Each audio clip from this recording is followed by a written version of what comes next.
Glenpool, welcome to another edition of Conversations with the City. We're glad you're joining us. Today we are with Commissioner Kelley Dunkerley. He is the District 3 County Commissioner for this area, covers all of Glenpool, some of the unincorporated areas, and even beyond part of Tulsa County here. So we're going to get right to it today with Commissioner Dunkerley. Welcome. Glad you're here. Thank you for having me. It's been a while since we've had a chance to sit down and visit in this type of format with a county commissioner, and so we appreciate you coming and joining us today. Tell us a little bit, because not everybody understands county government or kind of what's happening there. They're unfamiliar with government in general sometimes, but explain a little bit about, first of all, who you are and kind of what helped you decide to run for county commission. Sure, appreciate the question. You know, I got involved in city politics, if you will, well over a decade ago. I live in Jenks, and I started getting involved in the chamber. I wanted to be involved in the community, give back, and my wife and I and our daughter moved there in 2003, I think. So, you know, we just wanted to make a difference in our community. So the chamber was a good place for me to start. Right. I was familiar with some of the people in that organization. It turned out to be a really wonderful opportunity, and that led to leadership opportunities with various committees in Jenks, and eventually on leadership and being the president of the chair for the chamber. And then later on, things just keep happening. You show up, people will ask you to pitch in. That's the way it always works. I served on the Planning and Zoning Commission. Right. And that was a great learning experience, learning about how there's certain planning aspects of the city and roads and bridges and neighborhoods and all the like. And so it was very, very interesting to me and very enjoyable. And that led to being on council and serving as mayor. And so as mayor, that's when I really became involved in the wider community and understood about what the commission, the county was doing, because talking to them about roads and other bigger projects, I became familiar with. You have to work with the commission, and all the mayors do that, and the city councils. It's an important part of what you do with city government in a county like Tulsa. And so when the opportunity came to run for county office, I was familiar with the commissioners do. I really liked what they were doing. I'd worked with Ron Peters before, and Karen Keith and Stan Solis, so it was easy for me to say, that's what I want to do. You know, if I'm going to run for office, that's the level I wanted to serve at. So it was very comfortable, and I'm glad I did, and I really enjoy what I'm doing. Well, we've been able to have a great conversation since you came on, August of 22, is that right? That is correct. You were, sworn in, so we appreciate you here in Glenpool. You've been a great friend to us so far, and of course, being from Jenks, I know there's that rivalry here as border cities, but it's a fun rivalry for us. We've always had good relations with the city of Jenks here in Glenpool. Know those managers well over the years it's been there. The current manager, Chris Stroud, is great. Mayor Box is a great mayor. I know our mayor and Mayor Box work well together. So yes, it is. This is just a continuation of that partnership that we had with you guys when you were on the council there and now into the county. And so we appreciate that and the work you've done. Over the next few years, what is it that you would like to see happen at the county commissioner? What's your greatest goals or your biggest goals that you've got while you're there at the county? Well, it just kind of builds on the city experience, because the county commission is really that part of our local fabric of government that really binds the cities together. It's a good place for smaller cities, Jenks, Glenpool, Bixby, to have a conversation also with the city of Tulsa, which is such a large entity, large budget, large responsibilities, and sometimes the cities, you know, need a friend. Yeah. Someone else who can be in part of the conversation and bridge those gaps, so to speak. And so, you know, the roads are really the biggest thing that I hear about, the things that I talk about, and the more partnerships we can have with road projects, bridge projects, and that's the county working with each one of the municipal cities. But also the city of Tulsa is a big part of that too. So if we can find a way to leverage our dollars to understand the important needs of each community, but also with an eye towards the bigger community, because economic development is the lifeblood of all of us. Absolutely. Especially the cities. I know that from sales tax. We need to do smart things. Transportation is a big part of that.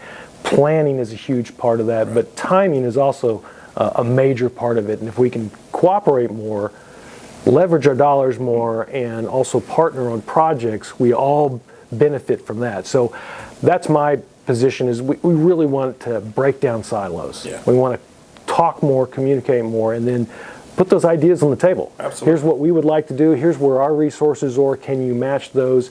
And if not this year, maybe we can partner on it next year. Mm-hmm. I know there have been, we've had good working relationships in Glenpool with the county commission for a long time. And we've had those conversations. Karen was our commissioner for a while. That's changed over and was Ron. But I'm curious if we're seeing a little bit of a change in the discussion areas about partnering with communities even more and more tightly, because there seems to be, the commissioners have a little bit more municipal background, so to speak now. Are you seeing that or sensing that from the commission about the desire to even more tightly work with local communities? Yeah, I think it's a shift. Maybe it's subtle in some ways, but Stan Sallee's a former mayor from Collinsville. I'm a former mayor from Jinx. Karen Keith has a long history with Sand Springs and other parts of the community being in the media. So we understand that this is a much wider game, and the county has to be that entity that's looking at the entire picture.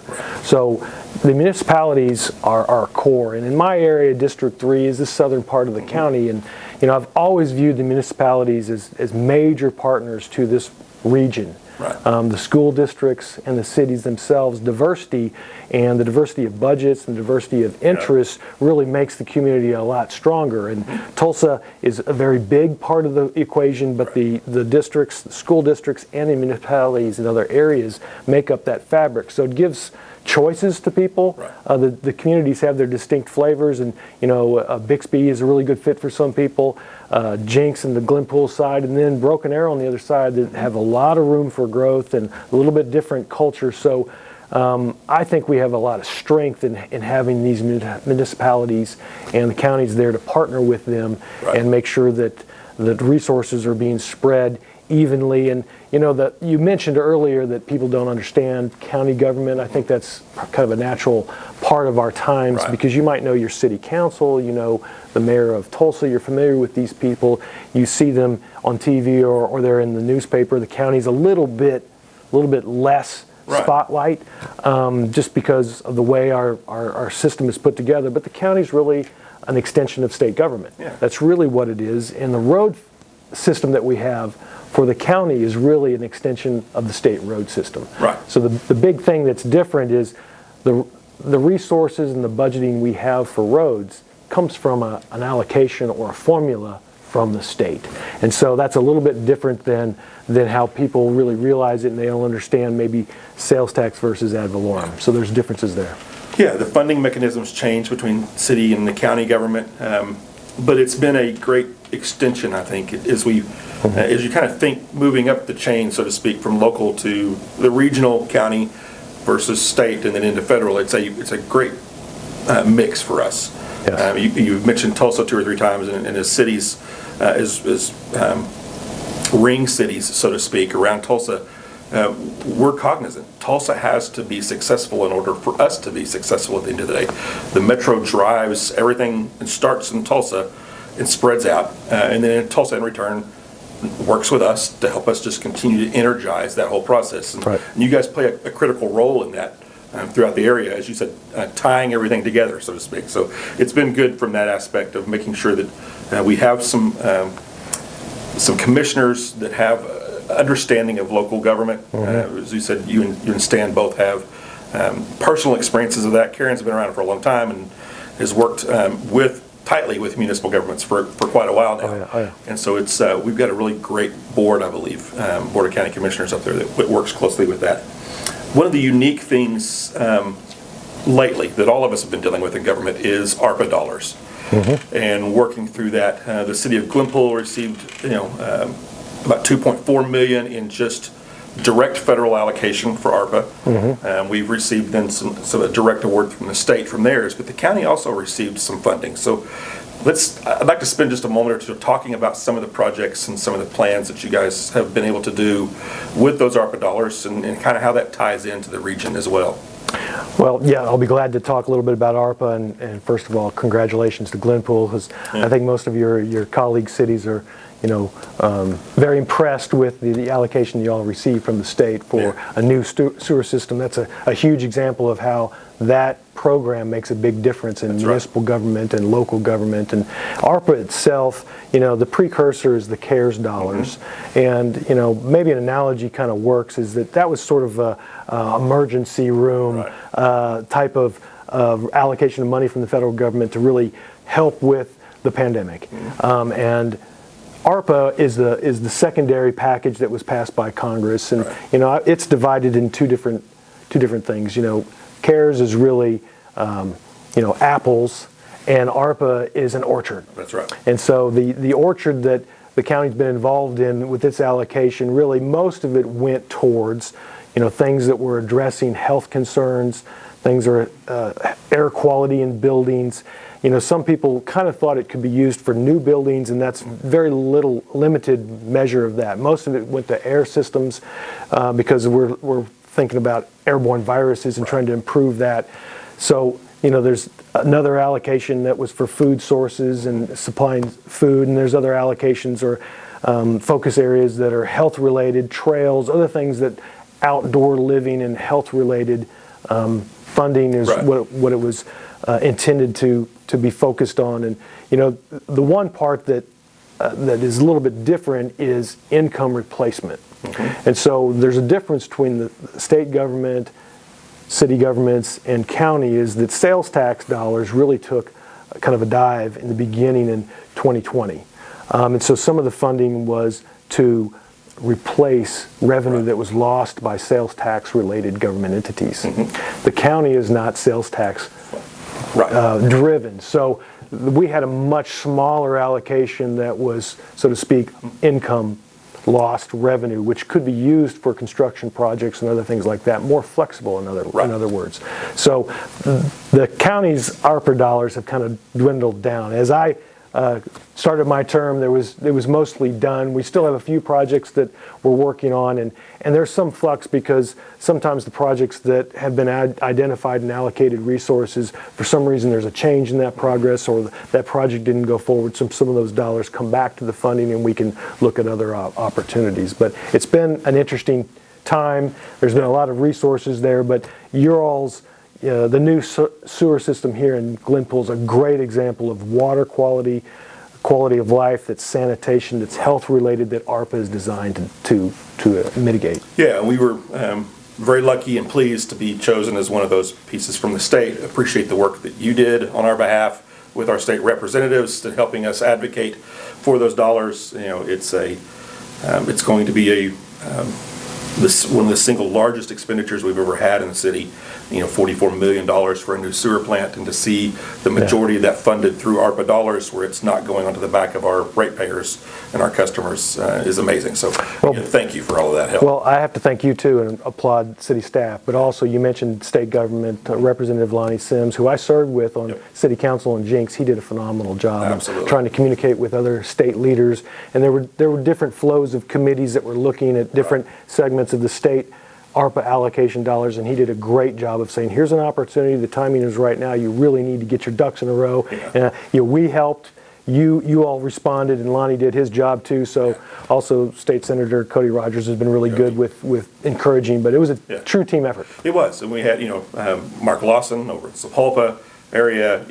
I can't say enough about Lonnie. Lonnie's been great, been a great friend of the city since his time not only on the council in Jinx, but since being elected as a state rep. But Senator Lee Wright, who's since termed out, and several others have been instrumental in helping us, not only our local areas, but even across the state. The mayor was able to make contact with a number of different senators and representatives that are working on those committees, and did an amazing job of helping them see the need here in Glenpool. Your Mayor Joyce Calvert did a phenomenal job. She gets the Most Valuable Player award. Absolutely. She is amazing and has done amazing work on this project. We talked a little bit about funding, ARPA dollars kind of coming to an end, some of the limits that are on both of us in different ways from budgetary pieces. What do you see as the biggest threat, though, to the county, or the biggest issues that you're going to be facing in the next few years? Well, one of our biggest challenges, and I think it's across the board, is recruitment of talent.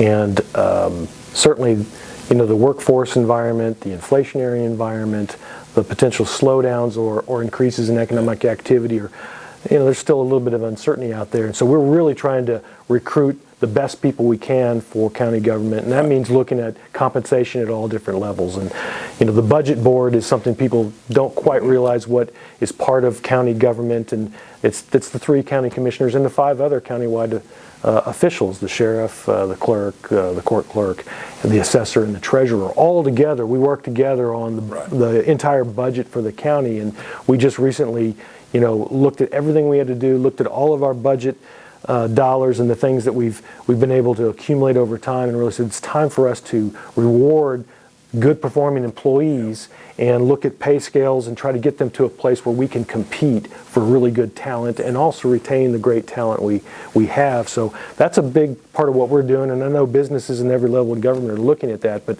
the ad valorem dollars help us do that. We're lucky we're in a place where our ad valorem values are stable. They're somewhat going up a little bit, but that, if we don't take care of our metropolitan area and our county, that could be reversed. So it's job number 1 to make sure we're growing with quality and growing with a plan. And a subset of that I would really want to underscore is our sheriff's office and deputies, and we're looking at law enforcement countywide, a partner with all the municipal agencies out there as well, and the departments, but we want to make sure that public safety is as the best it possibly can be. Absolutely. Right here in Tulsa and the entire county. So that means investing dollars in deputies and their equipment and looking at their total compensation, the entire package, so we can compete. We just had the sheriff has had his own academy here in Tulsa County, which hasn't been that way for a long time. So great to see. We're seeing that academy here, and we're going to grow that academy. And it's really, so what I'm going to tell you is, roads and bridges are always going to be important. They're top on the list, but talent and especially law enforcement is a huge part of what we have to focus on now to make sure we are set for the future. Yeah, I absolutely agree. I think we're all in that same boat, especially in the government side, but even the private sector is starting to see that going on. And I know you guys have recently been involved with us and other law enforcement agencies. And we just hosted a job fair here at the conference center, so appreciate you guys being a part of that and being with us. I know it is on everybody's mind right now on that law enforcement aspect and jobs in general, and making sure that we've got good people working for us. It's important that we make sure we get the job done for our residents and our constituents, and we can't do that without good people. That's paramount. Yeah. So closing up, a little bit of familiarity with Glenpool, not just from your time now of getting familiar and driving our streets and seeing what's going on as a commissioner, but also as your time living in Jinx, seeing what has happened here. You've been a part of Glenpool's growth for a number of years now as our neighboring city. And so one of the questions I always ask everybody as we close out is, what is your favorite thing about Glenpool? Well, I love Glenpool because people don't realize the space that Glenpool has. Being from Jinx, was always jealous at all the surrounding cities that had room to grow. Jinx very confined, and the amount of land that Jinx has for future growth is extremely limited because most of it's in a flood zone of some sort or another. So you've got to be very creative. We worked on TIF districts in Jinx out of a necessity for sure, and the school district was a great partner with those, and the development along the river, including the aquarium, took a lot of creativity and risk. Glenpool to the south, just the amount of space that's even further south from 151st Street, but Highway 75, Glenpool is uniquely positioned for that to be a place of rapid growth. Yes. Very, very impressive growth, and we've had growth across the county. To the north, and now there's a lot of interest to the east. But I think the southern part of the county is a place, especially with Highway 75 and some of the things that are happening along there. There's potential there for more growth, more quality growth, more job opportunities there on the south side. We talk a lot about maybe a potential new bridge somewhere in the South County area that could open up growth, but I want to say it's growth with a plan.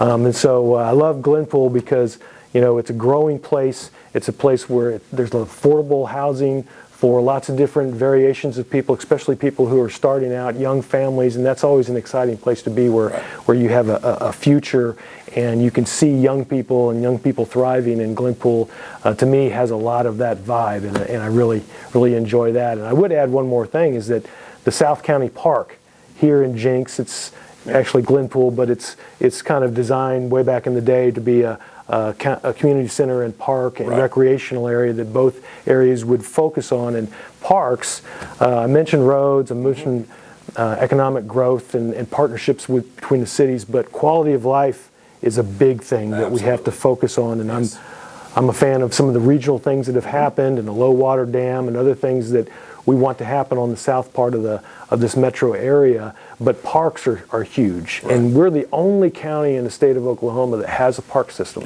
People don't realize the Fortune Park was the first one. It was followed by Chandler and O'Brien, and now we have Hakey Creek Park, and we have the South County Rec Center right here on what I call Elm, but a lot of people call Peoria. And making sure we have those opportunities for families, young families. This has got a pool, it has soccer fields. It's a partnership between the county and private entities in the city of Glenpool. So it's really a great example of how we keep our eye on the ball on several different things. It's economic, it's security, it's safety, but it's also quality of life. We've got to do them all. Absolutely. That's what we're here for. That's what government's place is to find ways to continue to improve the lives of our residents and our constituents. And so we appreciate you being a part of that, helping us out. That is a great example of our partnership that we've been able to have and focus. All of our soccer teams play through that park system and that rec center. I can tell you from personal experience in the summers, that pool stays full. It's amazing. And your staff there does just a tremendous job. So just great things happening. We appreciate the work that you're doing. Welcome aboard, so to speak. I know it's not been that long since you were seated in your position from the election, but we are excited to have you here and being a part of what's going on in South County and in Glenpool specifically. Well, thank you, and I look forward to our partnership. We've got a lot to do. We have lots of opportunities, and it's a great time to be in Tulsa. Absolutely. Glenpool, thank you for joining us again today for Conversations with the City. We will see you next month.